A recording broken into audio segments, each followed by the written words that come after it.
Who's in it? Starting the pre-show. Start the pre-show, folks. Get ready, get ready, get ready. How anxiety limits your authentic self. Well, I don't know. But in every kind of way. I guess we'll see. In only the best ways. Yeah. Yeah. So I didn't realize, I figured that was just a Bob Newhart skit or something. I didn't realize it was Mad TV. Yeah, no, it's Mad TV. Okay. I don't know from when. But I stop it.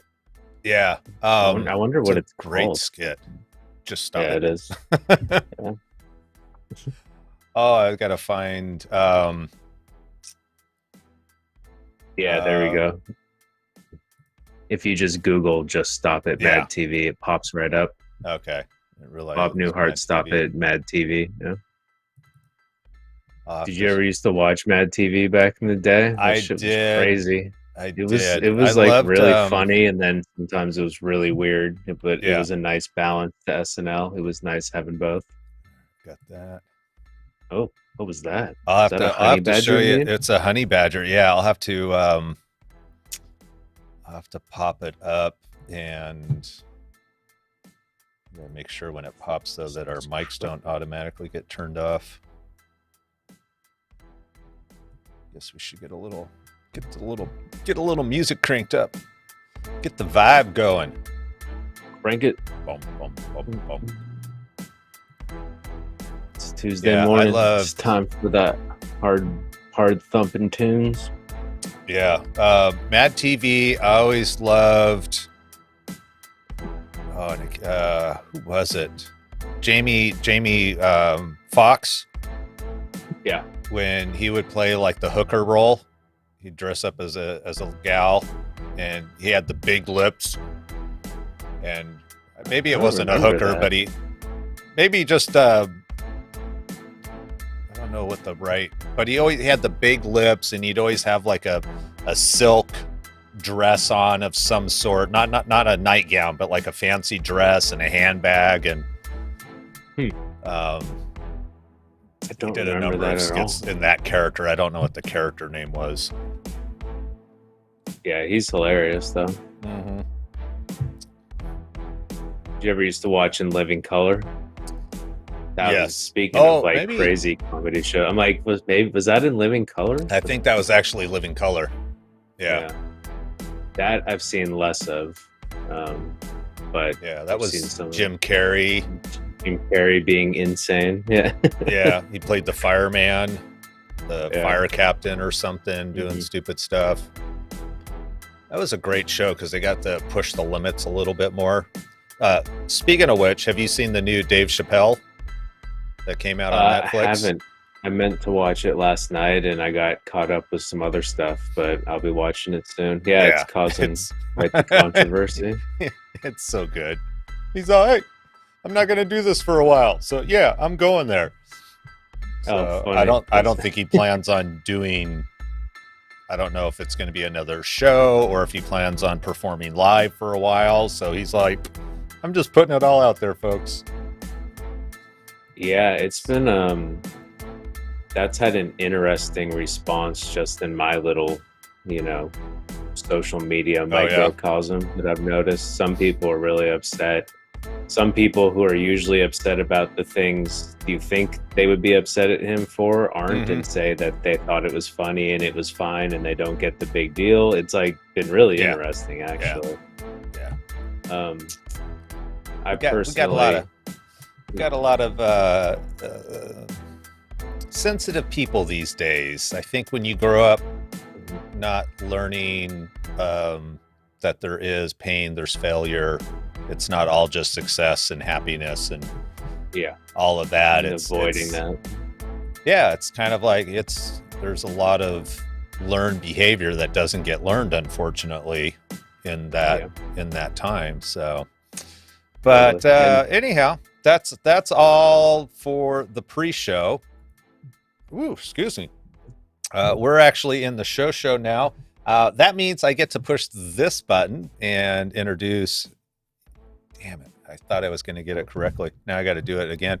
Anyway, my buddy here, There we go. Will Cordingley, and myself, Ryan Perry, and welcome to the I was at the I don't know how do these guys that do the live stuff, because they get a 10-second delay or something, but they got to hit that. Yeah, because they're listening, and then they've got to. Maybe it's all automated now. There's just a AI software of some sort that automatically goes. I wanted to show you. I'm going to turn my mic down just a little bit.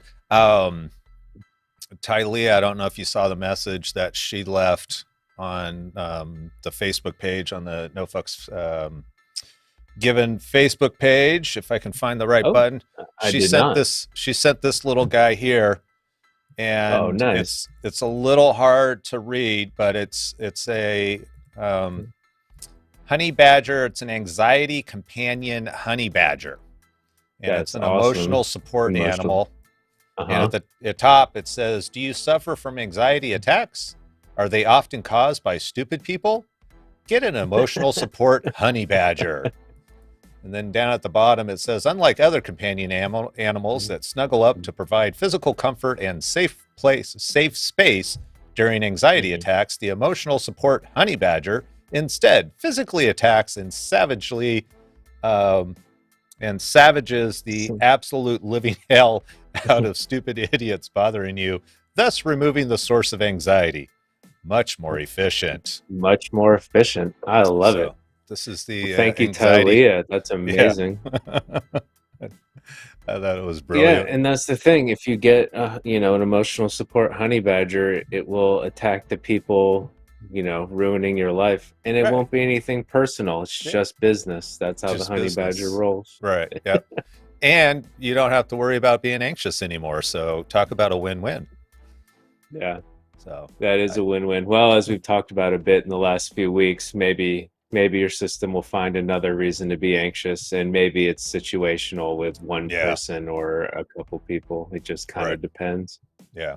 And as we were talking about in the pre-show with Dave Chappelle, as we talked about last week a bit, it's like when you're on guard or anxious about one thing, your whole system becomes more sensitive to threats, other potential threats in all other areas of life. So when we got the endless 2020 putting pressure on everyone's system in one way or another, you might be more sensitive to the words of comedians or groups or something like that as well. Yeah, I kind of imagine it's like if you're out in the woods, maybe you're not used to be out in the woods in a cabin and everything's hunky-dory, you got the fire going and all that, and then you hear a weird noise outside. It's that heightened sensitivity. You're like, hey, what was that? And now you hear anything and the whole system just responds. It's the excellent time for somebody who really cares for you to kind of come up behind you and go boo, and you will respond differently than if you were just normal, casual, no big deal. You might be like, trying to scare me. It's the perfect time to have your mind play tricks on you, where every leaf falling in the night is the serial killer that's been stalking you all day long. All of a sudden. Jim Gaffigan does a really great bit about camping and all that kind of like irrational paranoia, which I may know all about when I go camping. Who's to say these things? We haven't been camping, but we've been in a cabin together. In beautiful wilderness surroundings in Yosemite. Yeah, and you seem to survive pretty well. I do. I get through the day. I give my anxiety a nice warm hug, and we get through life together. It's just how we do it. So sometimes you want to throw it off a bridge, but instead you'll just pretend that you're buddies. Yeah, there you go. So with the theme of the show, anxiety, and how it essentially affects being your authentic self. We kind of know the anxiety side. I'm curious, what would you say the authentic self is? Because I don't know if that's something that is, I don't know if that's terminology that a lot of people have heard in the broad sense of population.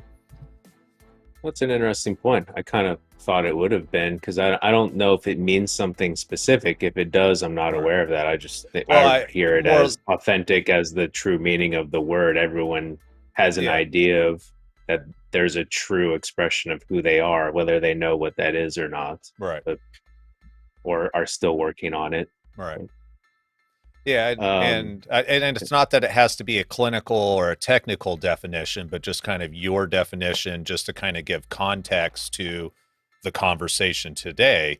I'm just mhm, curious what authentic was for you. I know for me, it's kind of like being in alignment with self. And just like mhm, you're saying, a lot of times people don't necessarily know what it is to be in alignment. So, certain families you grow up in, there may be an expectation to become a doctor or an attorney, as an example. yeah. And so if you grow up in that environment, then you may have these internal belief and just kind of the way you view the world is Mhm, okay, yeah, in order to be successful in those types of things, I need to become a doctor or an attorney, even though there's parts of you that maybe don't know they can speak up very much that say, but do I really want to do that, or do I just want to play guitar in a band? yeah. And then we have identity and we have belonging Mhm, issues because, can upset mom or dad, as an example. And, it's kind of like, what, this is what our family does. And yeah. I don't want to rock the boat, if you will.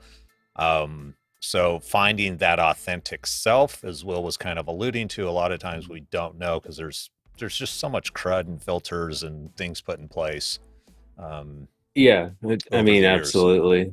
The more and more I think about it, the more a geological metaphor that, you know, I didn't do very well in the sciences, but it seems like we all have an authentic self. We have a core, something like fundamental about all of us, and it's Hmm. unique to all of us, right? Right. We all have our own unique ways of experiencing the world and what we truly enjoy doing and what we want to express about ourselves and how we want to relate with people. And then we get just endless layers of, sediment over the years, so to Right. speak, kind of Society beliefs. values, Yeah, all that family stuff. values, societal values, traumatic experiences that install like many phobias and fears in us about. So we want to do something, but then we get scared inside of ourselves. That's a Right. way of limiting authenticity. That can happen, one-off traumas, one-off kind of Hmm. things. There's And just, those and those one-off it's like traumas can life do the piles opposite. on. How so? Well, That's, people that get cancer, they reevaluate life, or a heart mm, attack, or near-death experience, car accident happens in all yeah. kinds of ways. Good friend passes away, at Mhm. 35. That was totally unexpected. It does I call it a slap. You kind of, the brain gets mentally slapped, and it's like, Mhm. I think it's a good time to reevaluate things. There's the Yeah. midlife That's, crisis, where the that's a, typical male will go out and buy a Porsche, or get divorced and spend a lot of money in Vegas on not necessarily positive things. I don't know how the on You gotta be hookers and authentic. You blow is gotta what I say was it. Yeah, saying. I was gonna say we gotta just honey badger it. Hookers and blow, man. You want to Hookers and say it. blow. I knew what you wanted to say. The people, I was resisting. I don't do drugs, damn it. Just say no to drugs. yeah, just because it's a funny joke doesn't mean you participate in it. That's Yeah. fine. Yeah, Well, they say, what is it? There's truth in all humor. yeah, I It's would what say makes that's Dave generally Chappelle. true. Maybe Yeah. not always, but Yeah. It's one of the things most, that makes it's great like comedians so great. in our nerdy NLP speak, would say everything comes from your map would be another way of saying there's Right. truth in all humor. The joke was worded and said a certain way because it came from the way the comedian's mind was working and thinking about something for whatever reason. So, Right. Yeah, for sure. but most of the time that has meaning. Every once in a while, I think things aren't meaningful necessarily. And Right. actually, I just saw this recently this weekend.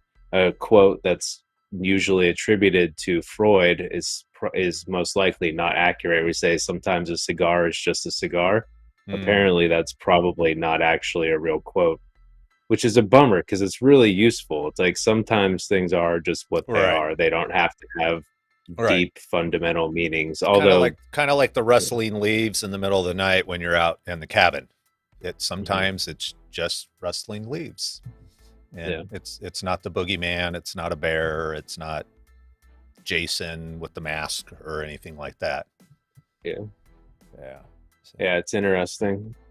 So yeah, authenticity is a big thing. When I was thinking about the show and just kind of preparing in my head, it's like, well, what the hell are we even going to talk about? That's what comes up. It's like the stuff that comes on early in life is the biggest, most invisible, and most pernicious limiters to us living authentic lives moving forward, right? If we have these beliefs that come from family and from experience, and some of it epigenetically and coming ancestrally and culturally, and you know, all kinds of factors can contribute to this. It just depends on the person. It depends on how their nervous system responds to stuff and the meanings they make about experiences. Some people can have the same experience and make radically different meanings about them, so that makes a big difference too. The more difficult a childhood is, I would say, whether that be overt trauma or something as hard to spot as like emotional neglect or just lack of emotional validation in a family. So people like, I had a really loving childhood, and which, you know, I don't know why I'm in so much pain as an adult. My childhood was fine, and I wasn't beaten, I wasn't molested, you know, all this, the big things didn't happen to me. The way we kind of think that you only have a right to feel bad or be traumatized or affected if really, really horrible things happen to you. That's culturally, we're starting to really see that that's not the case, and that's very positive. So people who need help can get it and feel like they have permission to it, I would say.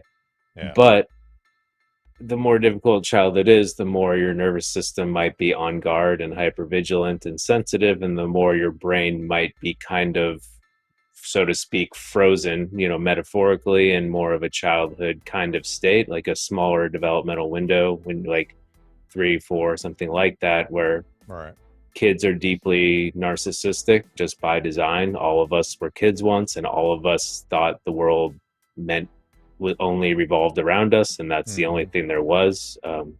It's not a pathological thing. Narcissist is usually a very negative term, but all kids are deeply narcissistic, just how it works. And if our brain gets frozen in that area,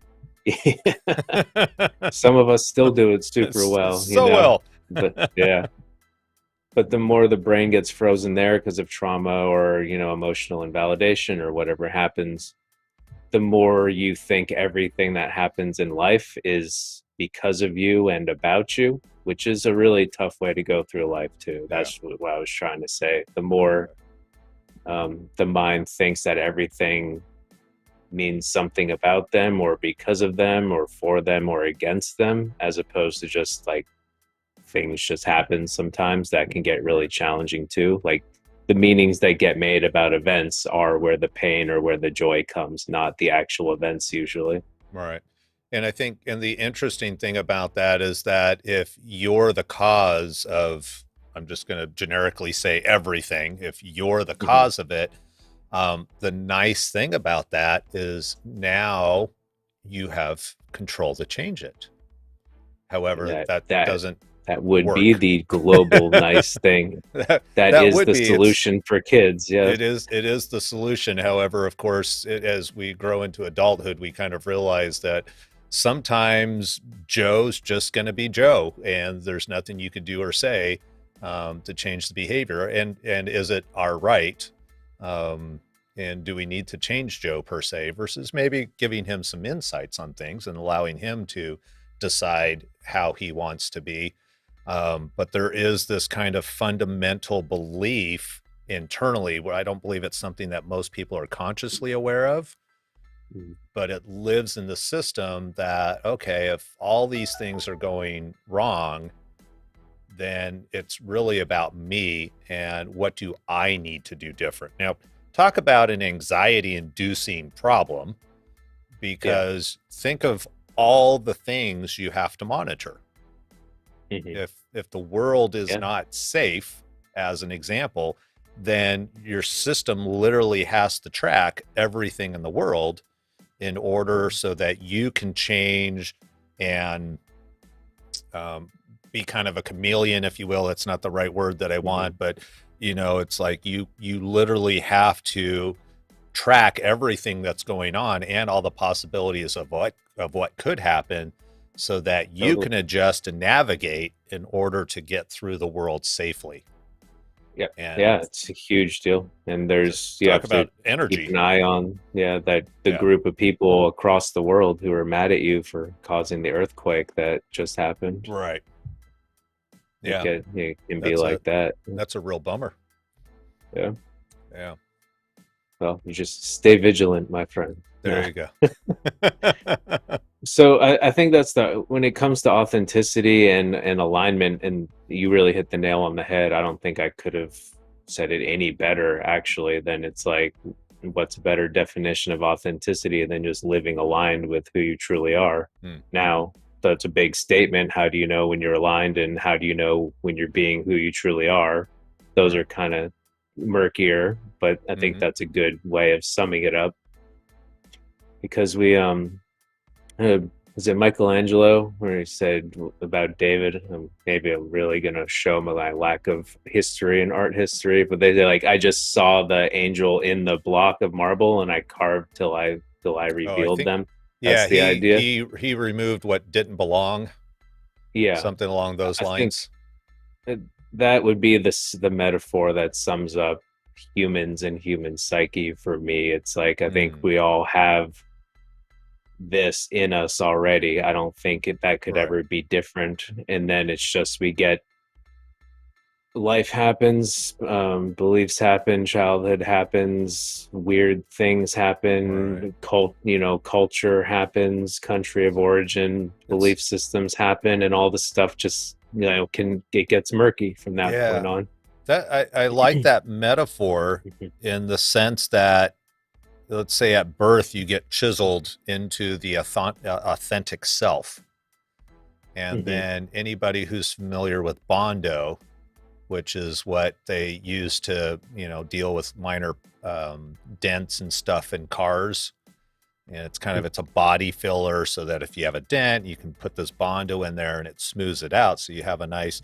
But I kind of imagine, using that analogy, you get chiseled, there's this authentic self that comes out to the best of its abilities, and then all this body filler and Bondo ends up just getting applied in different areas, and it transitions and shifts into this new version of what you see, what the world sees, how you're seen, and all of those types of things. So I'm like, I don't know if it's a good analogy, but that's the analogy I have. And then as we become adults and we start understanding, hey, I'm really not happy about life. I'm not, it seems to be in the mid 20s for most people, mid to late 20s, 28 seems to be kind of a magical, 28 to 32.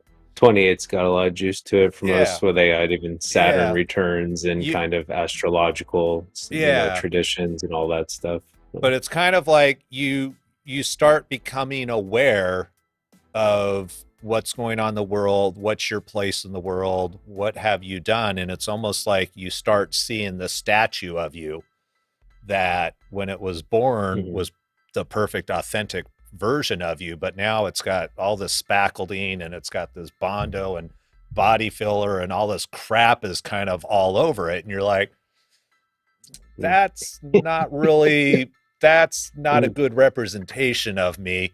So you got to break out the chisel, right? And you got to start kind of chiseling away all the extra crap that's been added over the years. And through that process, I think people are able to kind of figure out who their authentic self is. But this is one of those things that's a lifelong journey, because we evolve as humans also. So that's why I'm not, I don't want to make it too wrong or get too upset about it, because I'm not. But I think the trend in like needing to find your life's purpose is kind of a false premise in and of itself, as in like you're probably going to have a lot of purposes in your life, and it's probably going to, the expressions of that are going to evolve over time in ways you could never predict or see coming. You can have an overarching statement or vision about what you want. You know, my purpose in life is to help other people or something, or whatever. But, you know, that kind of stuff gets tricky sometimes if you do the classic human thing of when I find this, everything will be better. Like that's where it gets really tricky. Yeah. It almost feels like when I get the new car, everything will be better. You know, like it has that effect. It's kind of the magic bullet, you know, if I can just do this one thing, but I think it does give people hope, and hope is super important to keep people going. Hope's super important. I would say hope to know that like there's something fundamental about you that's unique and beautiful, and like that can be uncovered and expressed, and maybe it already is. It just depends on the person. I would if you're going to hope for anything, that might be the healthiest thing to hope for, actually. So removing these barriers, and I forget I wanted to call it stucco, but that's not what you're saying. I don't know the compound you're talking about. Bondo, Bondo, there's a concept. I forget what it's called. It has a name. There's a concept, or maybe it's a style of cups in Japan, where the idea is like a teacup or a cup that like broke. They put it together with like gold molding. They fill in the cracks with gold. And they're actually more valuable and considered more beautiful because like they broke, but then it was put back together in this beautiful way. And they see that it's a metaphor that gets kicked around in, you know, personal development a lot of the time. The idea of like, you know, you've been through stuff, but when you fill it back in, it comes out more beautiful on the other side. Yeah, I think that's useful to keep in mind too. Yeah. Well, and it seems to be been my experience, people have been through some serious shit who've kind of hit rock bottom in whatever ways they do. When they come out of that, I feel like they have a tremendous amount of gratitude that people who have not been through that experience yet or ever, whatever, that they have a different perspective on life because they've been there. They've been in the shit. They have a reference point, a really, you know, like reference point here that has some real emotional attachment in their system that they can now reference. So may it be alcohol, may it be drugs, may it be sex addictions or whatever. When people or go, maybe just your life imploding. Yeah, whatever. Getting fired, your marriage collapsing all within 6 months. You end up being whatever homeless on the streets or whatever. There's something about because as we know, the mind is really about the experience. So if you want to make change, as an example, one of the things people will tell you is, okay, well, see yourself doing or being this version of yourself that you want in the future. And I think a lot of times what gets left out of that is it's not what you see or hear, and what you're doing is not as important as the feelings that come with it. And it's really the emotional states that drive the change. And I think when people really go through the shit, they have some really strong emotional connectors, anchors, I'm not sure what the right reference points are, where they're like, okay, I've experienced this, I've been through it, and I have a really strong emotional reference point to make sure I never go back there again. Yeah. And I would say the people you're talking about, and I think it's tough because I have to say it's like, how should I put this? Sounding weird. It's like some of the most like internally tortured people that I know or have worked with and met aren't people who have like gone through the shit, so to speak, in a like an external way that you could be like, wow, your life's been really hard because of this external event and that external event. Right. Some of the people who are the most tortured and most confused are people who come from, seemingly really good families and upbringings and money and privilege and all the stuff we kind of talk about these days. But if there's just something kind of missing in the way they were not emotionally validated, or like emotions weren't just part of the conversation or the family or the experience, and they weren't treated as valid or taught about or learned about. And your emotions that you're talking about, they're your compass to your life.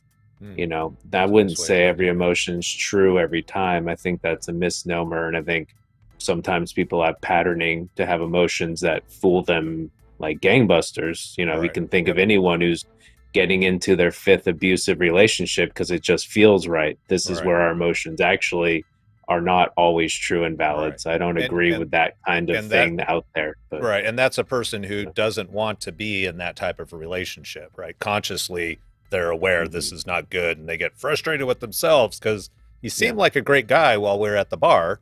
And yeah, he drank a little bit, but it really wasn't, but he was nice and everything else was fine. But anyway, sorry. Yeah. Well, conscious mind, you're like, it all looks good. And you're deleting all the parts that don't look good because your emotional receptor circuits are built to dance and connect in a certain way that's not so healthy. Right. But it's the people who it's the people who have been through the shit. And sometimes you end up going through the shit because your internal experience, you just never really learned how to calibrate your emotions, or you were there was some gaslighting, whether it was on purpose or just because mom and dad were just kind of traumatized in their own ways and never got out of it themselves, and just didn't have the capacity to be there fully for their kids. It's like when your internal compass in your mind is taught that left is right and up is down in some degree, you can collapse just as hard as anyone else. So I would just add in, when you say someone's been through the shit, you can't always tell externally what someone's going through or how they're doing. Yeah. So I'll add that in. And shit, that was a long side note, something I was getting to. And was it in awesome? Oh my God, I've gone cross-eyed. I lost my point. But I think life is hard for everyone. Let's just put that out there. And being human is I don't think anyone, no one gets out unscathed, it seems like. Yes. And the people who are out there looking perfect and being perfect are some of the most scathed people out there who are compensating for that. I was just going to say the Instagram, all those Instagram pictures and whatnot. It was funny. I saw a video the other day, and it was, I think the caption was like the real life of influencers. And it was 3 or 4 people at a bar somewhere, and they're all smiling because one of them's taking a picture. And then as soon as the picture goes away, they're all like, hey, and then it's, I've seen stuff like that. Yeah. It's just like, yep, just totally fake. Yeah. There's a documentary. Talk about anxiety inducing right there, right? I gotta keep up this false narrative, and if I let people know what's really going on, the shame potentially that could come from that. Talk about inauthenticity and not being your authentic self. I guess just try and become an influencer on purpose instead of it just happening naturally because that's who you are. Those are 2 very different things. Yeah. I influence myself all the time. I don't know about you, but I am an active influencer over myself. Yeah. You influence me all the time too, Ron. I'd say, and that leads into the other. So it's there's 2 main things when I was thinking about this. For me, there's the way our patterns and our life experience and our ancestral payload, however you want to explain it, epigenetics, cultural inheritance, however you want to think about it, family soul. I think that's a good way to think about it. there's that element that limits authenticity because we are who we are at this deepest level, and all of us are that. And then these things get piled on and they limit our views of that and block it from ourselves sometimes. And then there's the more external um, adult experience of like social stuff coming our way, and how are we influenced by external stuff, and how do we limit our authentic expression because of our environment or because of our friend group or because of like the social influence on us, and the battle between who we truly are and the social pressures of society and family and friends and that kind of stuff. And that's more of a inch by inch, moment by moment battle, as opposed to maybe picking up a belief that if I'm in childhood where it's like the most dangerous thing I can do is be seen or noticed, that will limit your authenticity moving forward, Right. in every kind of way, because being your authentic self, you'll probably be seen and noticed in some way for being a wonderful and beautiful person that you truly are. And then all of a sudden your mind will calculate that as extreme danger, and then we're off and running with this weird battle. Right. Yeah, and that weird battle is can be really frustrating for I think a lot of people, especially if you don't understand where the conflict is coming from, and that the conflict in your example is that if you've learned as a child that being seen is unsafe, and yet as you grow into adulthood, you're like, hey, I'm in college, it's time for the new me to shine, and I'm going to try new things because that's what everybody says you should do. And you start doing it and you feel good about it and you're kind of excited about it. But then these thoughts start creeping in and they don't feel good. And that's that unconscious, that critter brain that is solely responsible for making sure that you live. And because it has a directive from an earlier version of you, a 2-year-old version, 3-year-old version of you, in order to survive, don't be seen. And how that all comes about isn't necessarily as important as the fact that once it becomes a directive, once that work order's been placed and it's in the system, it's there for a lifetime unless you go through, there's certain processes you can go through in order to remove it. But it's things that people get frustrated about and can cause anxiety, I think, a lot of times also, because you end up kind of in the circle. I want this, but every time I start getting this, I know I'm going to lose it, or I know, you think about relationships. Oh my gosh, if I fall in love with somebody, I know they're going to leave. It's like, well, that's kind of a fucked up pickle to be in right there. There's something that you want, and yet if you have a belief and understanding, because beliefs is reality in an essence, I would say probably fundamentally, actually. But it's like, oof. And then all that pain or all that happiness and all that joy and that lifelong exploration is going to come to an end, and it's going to hurt really, really bad. What do you do? Yeah, and that's where the anxiety, the push-pull between who you want to be and the unconscious rules from maybe your environment and society and friends, or the unconscious rules that live in your head as invisible beliefs from deeper sources like mom and dad and grandma, grandpa, that kind of stuff. Right. That causes endless anxiety potentially, where you want to do something, when you think about it, it just feels bad. So that causes anxiety grinding between those two realities. Right.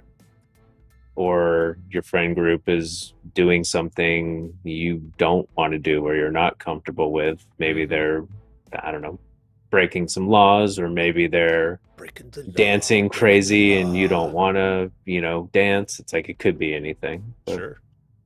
Yeah. Or you do want to dance crazy, but you're like, I can't because it's going to feel really awkward. And oh Yeah. my gosh, look how much fun it looks like they're having though. But no, I can't do that. I don't want to embarrass myself. Yeah.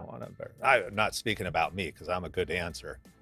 But you like to dance. I do. Remember. Yeah. Yeah. It's been a while. Let me tell you. Kind of Oh, excited really? about.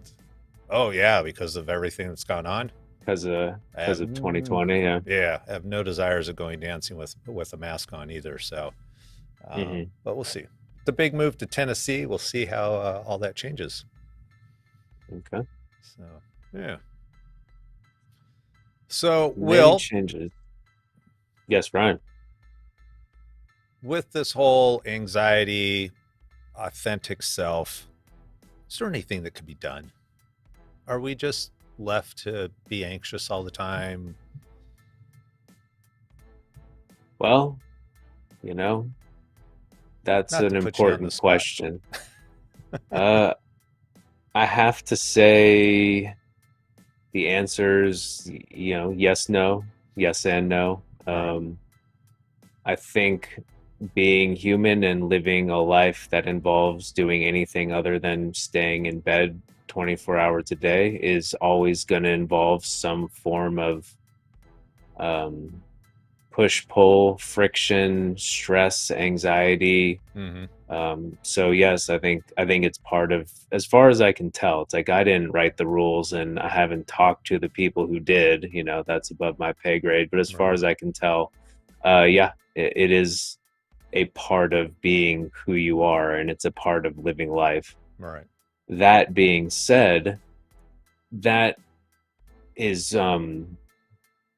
there's a concept called eustress. I think that's how you pronounce it. And the basic idea is like it's useful stress. It's stress that causes us to take action and move in a positive direction.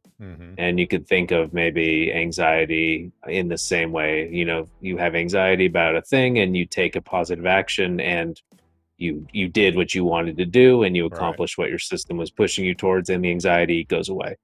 That's always going to be there. Stress moving forward and taking on bigger positions in life, whatever those are to you, is going to be there no matter what. And when you feel that, and it feels different than what we're going to talk about next, this kind of systemic pattern stress that just kind of tortures us and tortures our mind, that's different.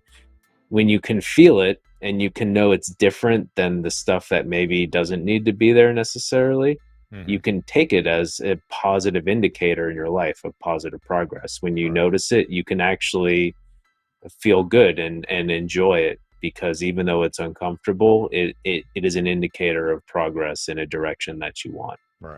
So yeah, and I think it's stress and anxiety is always going to be a part of your life. Yes. Yeah, and sorry to be the bearer of bad news.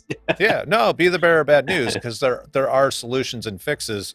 And because the reality is, part of it is being able to manage things. So like you're saying is one, being able to recognize that there's different types of stress. And is this a stress because it's something that you are desiring? It's something that you're moving towards, that's, that you feel is a good thing. Say it's a job promotion, being the star quarterback on Friday night or Sunday afternoon, whatever it might be during the big game, asking a girl out or vice versa, all of those types of things that can be stressful for people. Is, first of all, just kind of identify, hey, is this something that you want? That's just an indication that you desire something. So, and that it has some value to you, and there's a risk of potentially losing or not getting what you want. And typically it doesn't feel good to not get what you want. So, but at least you're moving forward and towards something, because even if you don't get what you want, there's always learning that comes with it. It's not a failure. It's just learning that comes from the process.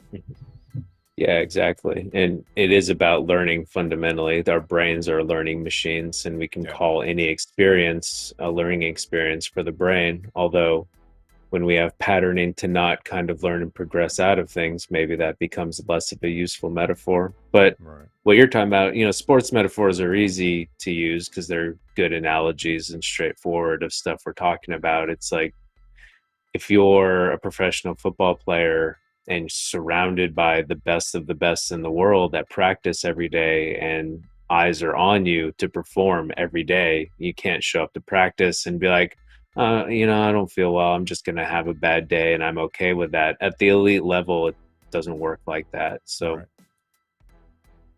that anxiety and that stress, it drives you to build up and perform and to grow. Like it's a positive thing. The stress from coaches, the stress from teammates holding you accountable, the stress inside of yourself to express the best of who you are and to be the best at something that matters to you. That stuff drives you forward and it keeps you learning and it keeps you progressing. Or for some people, they collapse under it too. And then there's probably other things going on that they weren't necessarily aware of in their beliefs and in their identity and stuff like that. So it always, the opposite side of the coin is always true too. I forget some famous physicist, I think Nobel Prize winner. It's like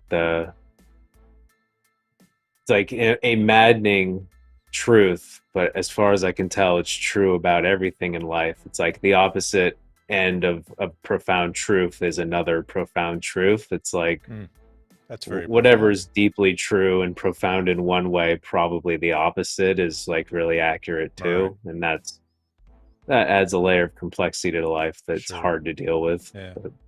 But it makes sense. I mean, nature is all about balance.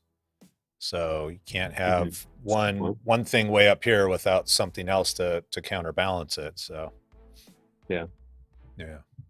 So then what do you do about, I don't know, let's pick an example, right?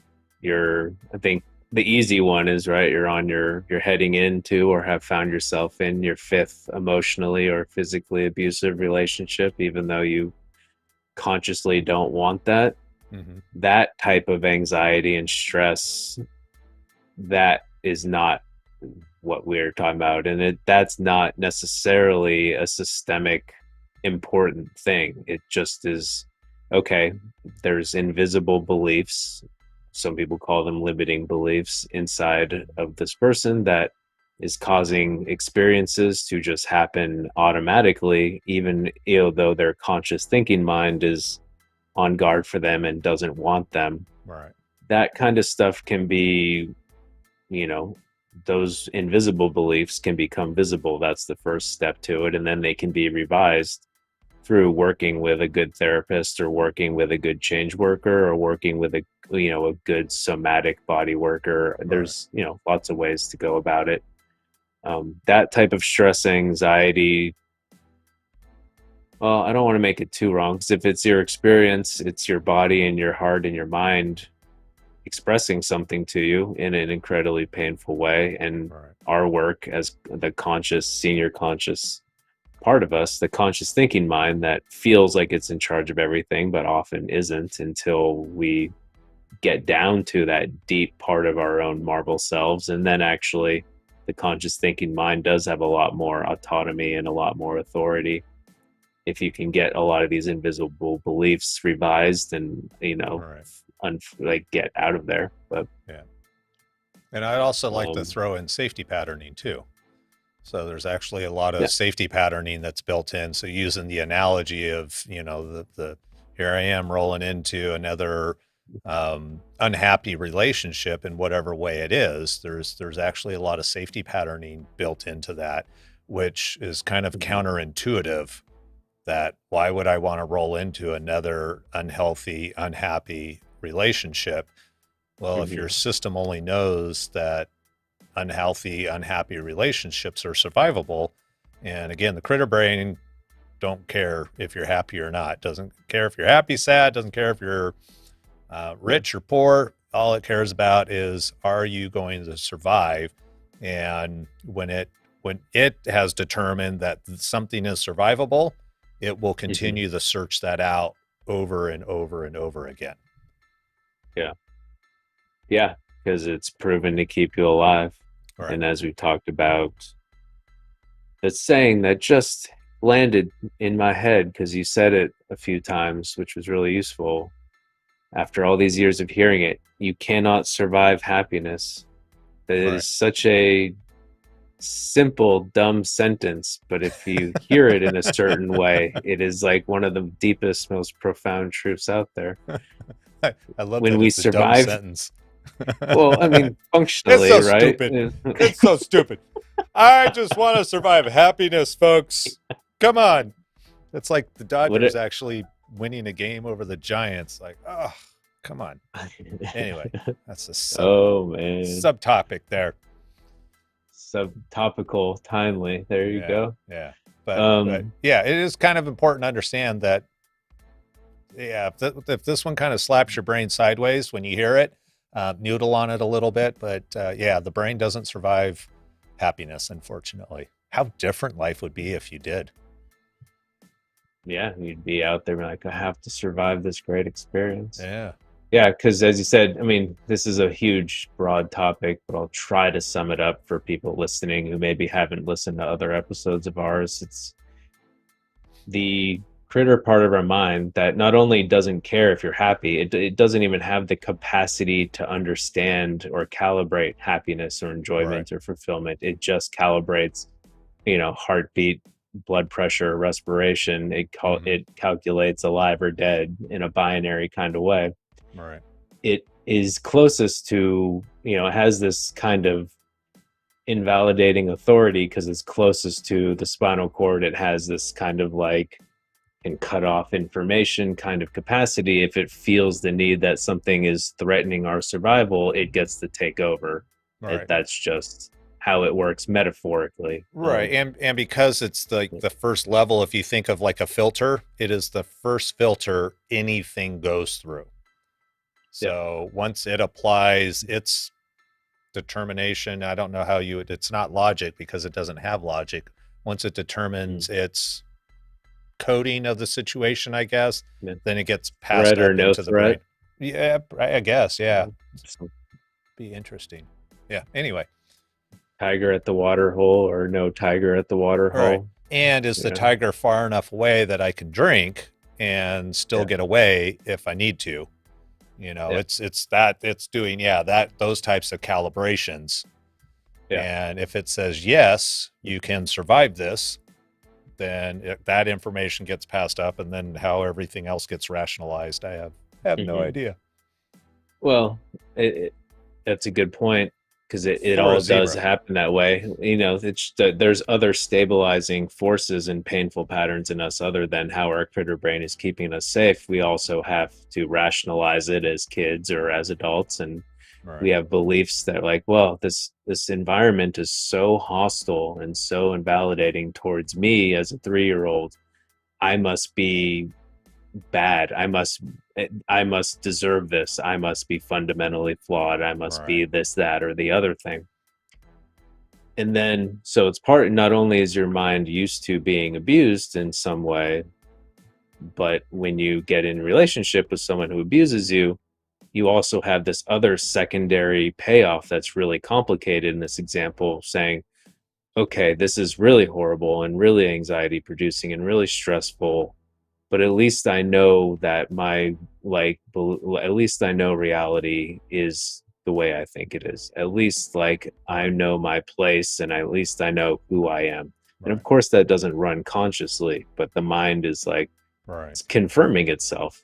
Yep. We have beliefs that cause experience and we have experiences that reaffirm beliefs. Right. And sometimes things change naturally. Yeah.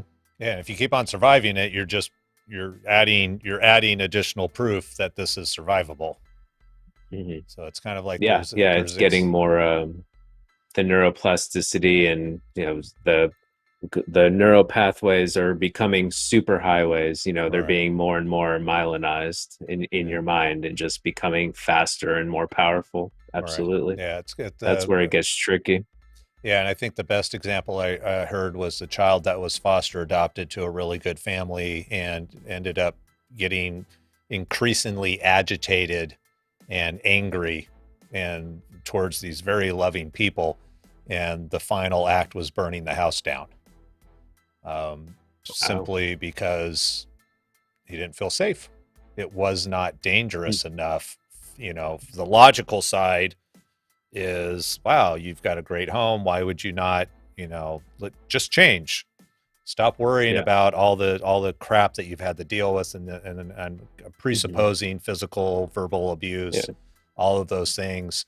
Just be grateful for what you have. Yeah, be grateful your life for what is you very have. privileged now. Yeah. Smile. Don't worry about the past and all those types of things. But in his mind, it was like, you know, the critter brain's freaking out, going, "Oh my gosh, this is not survivable. This is, you know, it's just not survivable. Where's the chaos? Where's the anger? Where's the physical threat?"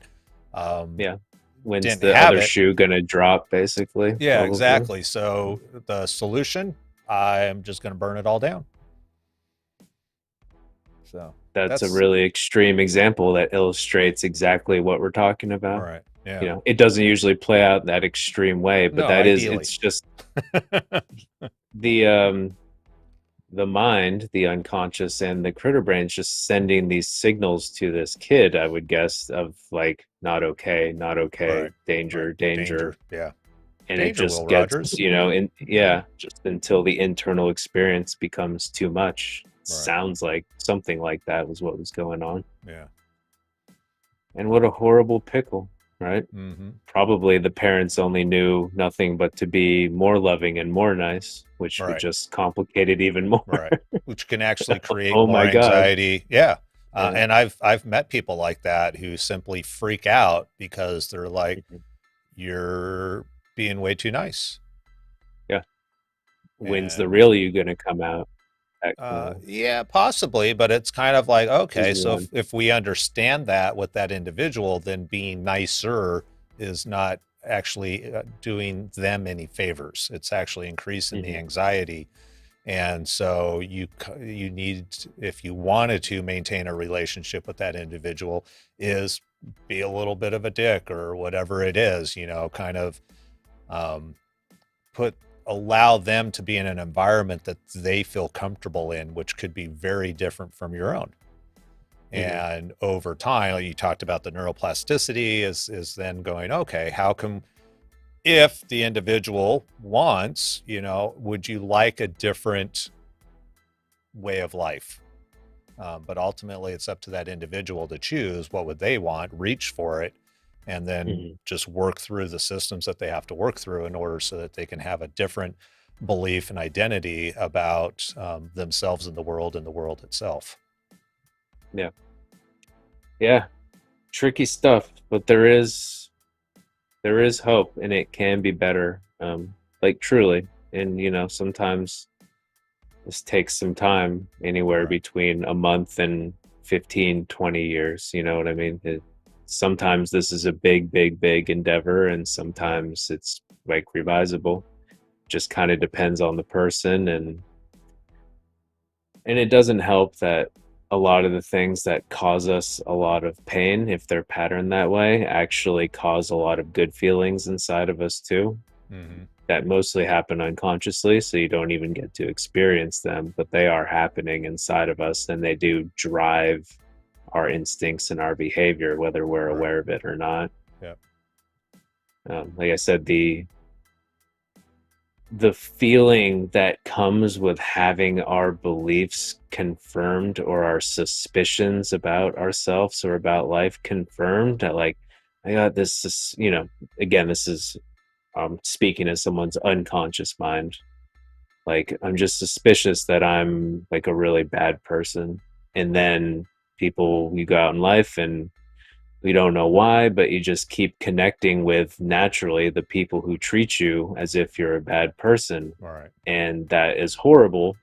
And it also comes with this other cocktail of like, I knew it, you know, I knew I was right. I'm not crazy. And that feels fucking awesome. It feels, I want to emphasize how good that feels to the system. And again, you don't get to feel it consciously, but like, it is compelling. Right. And that's an important point to understand, that all of our experience, they call them secondary gains in psychology. It's one way of thinking about it. It's like this stuff comes with secondary gains, and sometimes they're really hard to ferret out and notice, and sometimes it doesn't matter, because sometimes stuff's really painful, and trying to be like, well, what's in this for me that I got mugged and beat up to the point of death? That's pointless, and that's not what I'm saying here, like those kind of extreme examples. But our brain moves towards what feels good. That's what it's designed to do. So if we're moving towards things that are painful in a systemic or repeating way, it's useful to ferret out and kind of put some attention on what might feel good about this. And if you don't know anything about childhood development or psychology, it's going to be a fruitless endeavor for you, most likely. Probably outside help is where that becomes really useful. Right. Because this stuff is ancient most of the time. It comes from long ago and far away, and it's outdated stuff that's ruining our lives now that saved our lives back then, and it just isn't changing by itself, which is maddening.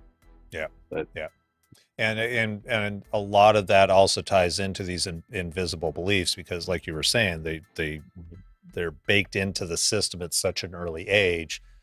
Even if you're aware of childhood development and different things, being able to tap into the unconscious mind to actually pinpoint at what was the experience that this got baked in, or, when was it, trying to think of the official NLP term here for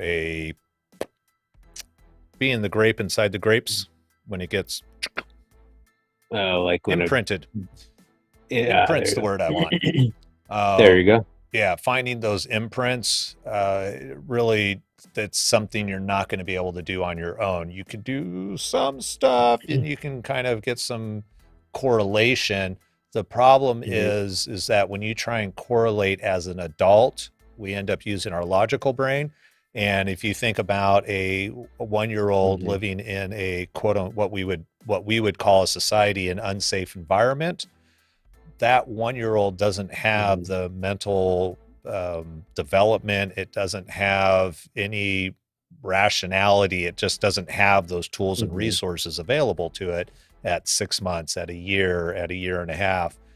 And therefore, what we would make a rational, this is why I do whatever, you can rationalize that, but you're dealing with a, dare I say, an unrational entity at 6 months, at 12 months. They just don't have the capacity. So typically it's when people go, I don't know if this makes sense, but this is what's coming to mind, that we tend to go, that's the more illogical it sounds, it's probably the closer to the truth than the logic. You and I know when you hear a client say that sentence, you've struck gold 9.9 times out of 10. When someone kind of gets, they even have him like, look, I don't know, this doesn't make any sense, but but blah blah blah. I'm like, okay, this is going to be important. That's a good indicator. That's generally a good indicator of what we're talking about here. And like, I don't know. I feel compelled to say this, even though it makes absolutely no sense, and I have no idea where it came from. No idea where this is coming from. Good stuff. Because if it comes from these old childhood beliefs and childhood ways of describing experience and self and life, it's not going to make a whole lot of sense the way it expresses itself 40 years later. And these are parts of the unconscious, subconscious mind that we don't communicate with on a regular basis. So when you're able to tap into it, realize we're tapping into a part of the mind that may not have ever known that you exist as a 40-year-old person. Not at all. And think about it this way, our beliefs are our rules about how our universe works. Again, I'll underline our universe. So everyone has their own beliefs, and their universe has their own rules that's different than everyone else's universe, except for the collective that we experience too. Like, we all are at the effect of gravity, and we all kind of agree to that for whatever reason. and our identity is who we are in relation to these beliefs. So when we change these beliefs, it shifts our identity, and when we shift our identity, sometimes it shifts some of these beliefs, and then our universe is just different in some ways too, Right. if it sticks and if it's safe enough and if the work is done hurtfully and well and the timing is good, and all these Mhm. kind of conditions are in place. And I don't want to say this to be dark or foreboding or like threatening to people, but when you kind of talked about midlife crises and like shock and near death experiences and shocking things happening at the beginning of the show, Mhm.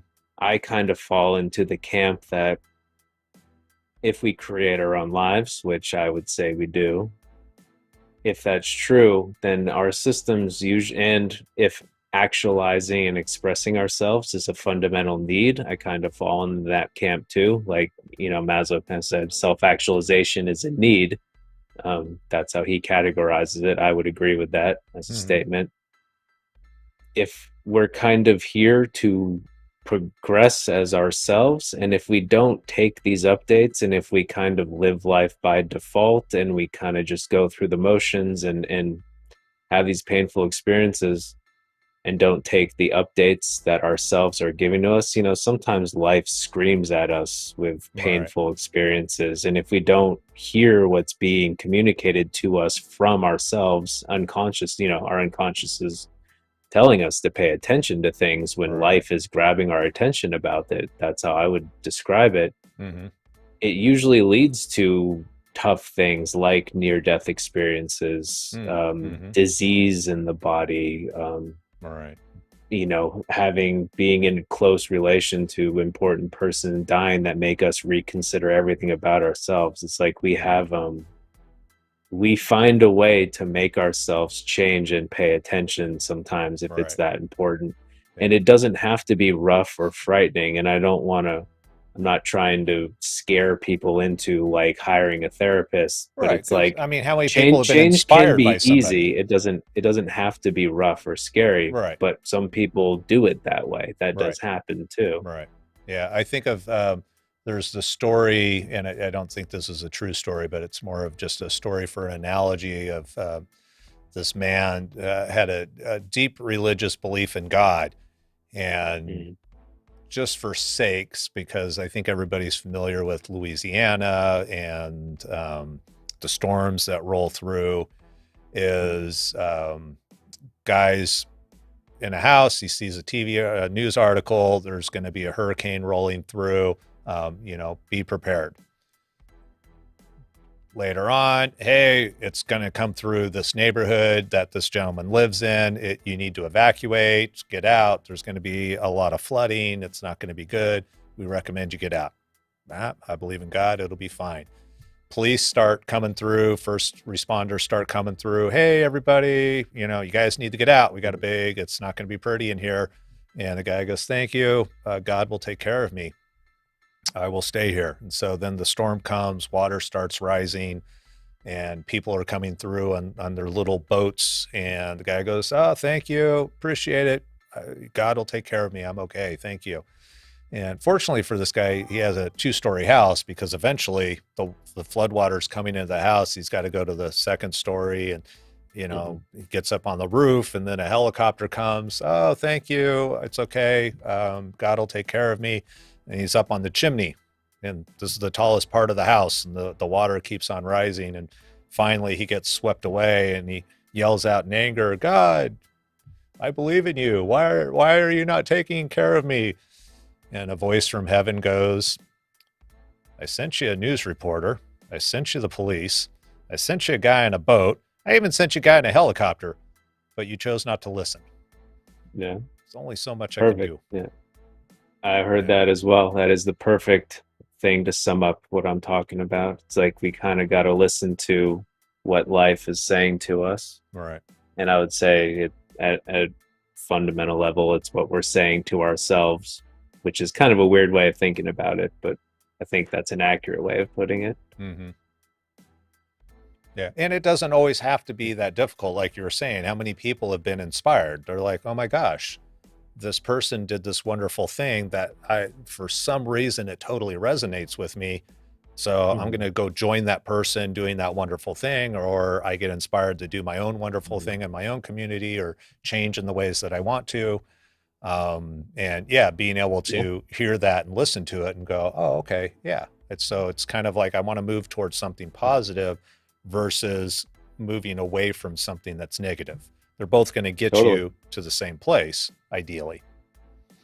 And it's been happening a lot. We've talked about it a lot. We've seen it play out. We'll call in the endless 2020 instead of the P Right. word. I've been instructed by my producer that we'll get Yeah. shadow There's banned if we there's say no this there's no word. P So words around. Yeah. That's just we're not childish. using Don't the P yeah. word. The We're P just word is saying very endless. childish of you. We're just saying endless 2020. But you know what I mean. People are changing their lives. Relationships are Yeah, ending, left and right. relationships are starting, people are leaving jobs, people are starting jobs, Yeah. people are starting businesses, people are doing the art projects they always wanted to do and Yep. singing or playing in the bands they always Yeah, wanted to. totally. It's like a lot of people are taking this global impetus as like a shakeup for Right. action. And Yep. I personally believe that this global event is kind of a massive, like, all right, time to move. Yeah. And whatever move means is different for 8 billion people. But it's like, Right. all right, Yep. time to update, time to shake things up a bit, time Yeah, to move for towards sure. what you've been thinking about. And people are doing that. And Yeah. some people aren't too. Right. But Yeah. that's kind Yeah. of how this works, I would say. Yeah. Super important. Um, Last words on wrapping this up. Just be yourself. And if I forgot his name again, just stop it. Um, Oh, from Mad TV. Yeah, yeah, God, I always have like it's John. funny, we just looked that up before I and know. now it's And a I and collective I and mind I wipe, yeah, basically. and I drop names Bob all the Newhart. time. Bob Newhart, thank you. Yes. Yeah. If you haven't seen it, just do a little Google search for Just Stop It, Bob Newhart, or Mad TV, Just Stop It. It is a Yeah. great skit. Very funny skit. It's Yeah. probably not going to be all that helpful, but it might help you notice how some traditional ways of trying to overcome ourselves are maybe kind of silly. It Right. emphasizes that very well.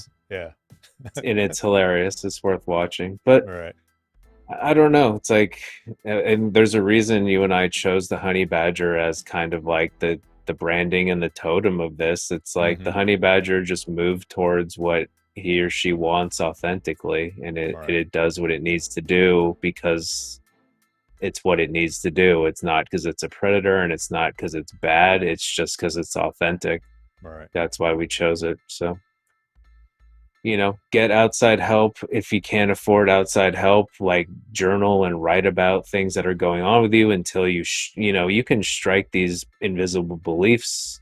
Sometimes it happens. It's like journal and write and like, I don't know where the hell that came from. That's probably Right. good if you say that about stuff that comes out. Yeah. Just freestyle write forever and ever and ever. That can be a useful exercise.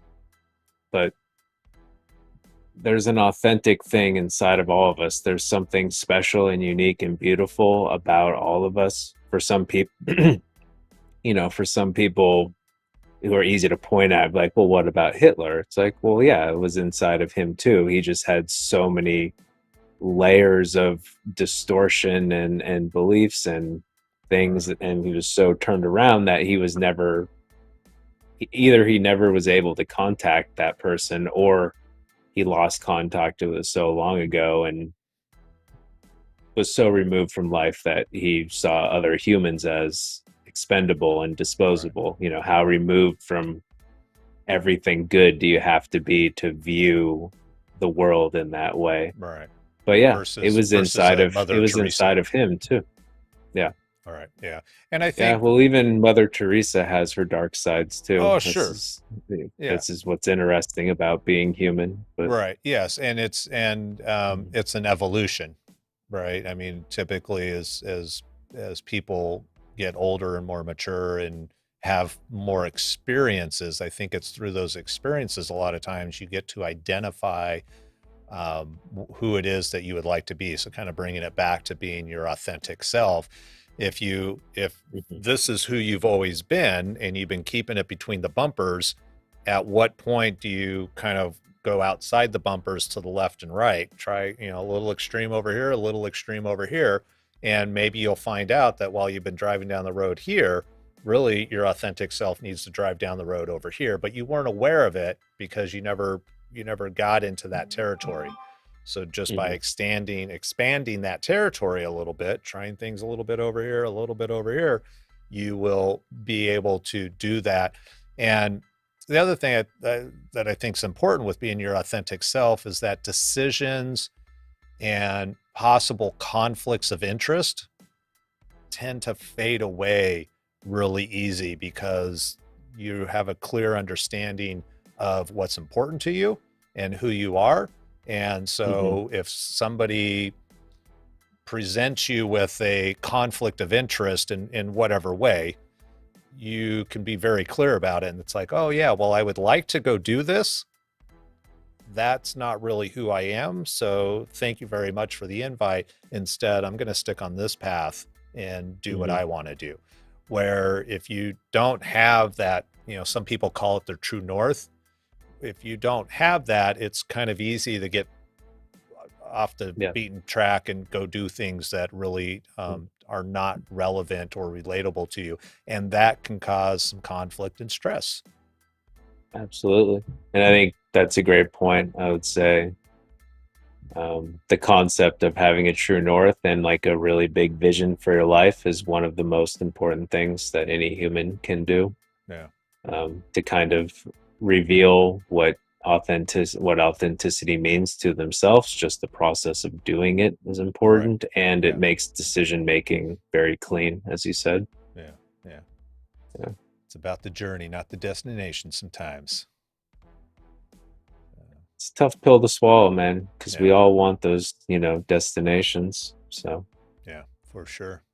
For you sure. drop in smaller destinations, so you have more little wins instead of Right. waiting to celebrate the big ones. Yeah. That's a good way to handle that. Yeah. Super important. Mhm. Super important. All righty, Yeah, I sir. think that's it. Go That's it. forth and, look through the honey badger's eyes if you ever need a reference for your authentic self. There you go. Watch the honey badger joke video that put it on the map because it's funny and you can Right. just see, like, animals don't have the capacity to be inauthentic. They just do Yeah. what they do because Yeah. it's who they are. Right. Yeah. We've been given a Yeah. great gift and a great, problem having bigger brains that can conceive different concepts. Right. So we actually can do amazing things because of it, and we can completely trick and invalidate ourselves and Right. because of it too. So Yeah. Yeah. yeah. Very much so.